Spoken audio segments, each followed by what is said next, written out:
What will Burnley do next season? Probably another top 10 finish. They did well last season, and next season they'll do well again. They have some decent players, and they can defend well, which is their bread and butter.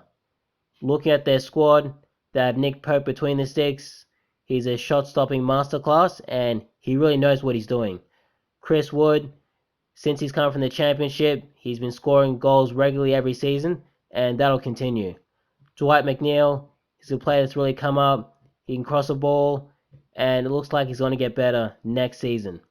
Jay Rodriguez, he's a player that didn't play a lot for them in the first half of last season, but in the second half, he really showed what he can do, and he adds a lot to the team. Ben Mee, he's been on that side for years, and he's part of the reason why the defense is so solid. Charlie Taylor, another player that's really come up, and he'll probably get even better next season.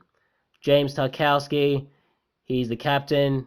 He's part of the reason why, actually a massive reason why the defense is so good, and that'll continue next season. Eric Peters, he's a player that had quite a few injuries last season, and he'll try and get fit for next season so that he can play more regularly. Phil Bardsley, another player that had a semi good season. He isn't the best defender, but he does the job. Ben Gibson, now this guy's been hugely disappointing.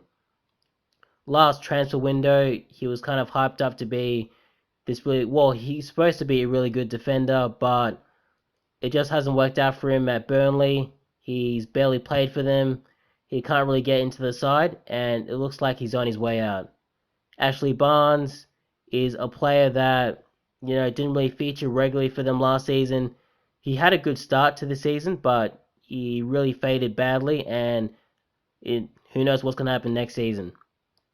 Ashley Westwood, he's a player that, sits in midfield.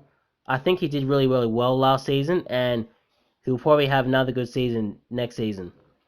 Kevin Long, not sure. Mate Vidra, doesn't really play enough for them. Matthew Lowton, he's a player who comes in and out of the side, but he's not really a regular. Johan Berg Goodmanson, he had a disappointing season last year. He's a player that usually is in their starting 11, but because of injuries, he's had to work kind of to try and get back, and because of his injuries, he's sort of had to play catch up, and he might struggle to get into the side next season. Jack Cork, yeah, he's in and out of the team. Robert Brady, another player that's kind of plagued by injuries, and he'll have to try and get back into the team. Alright, that's about it.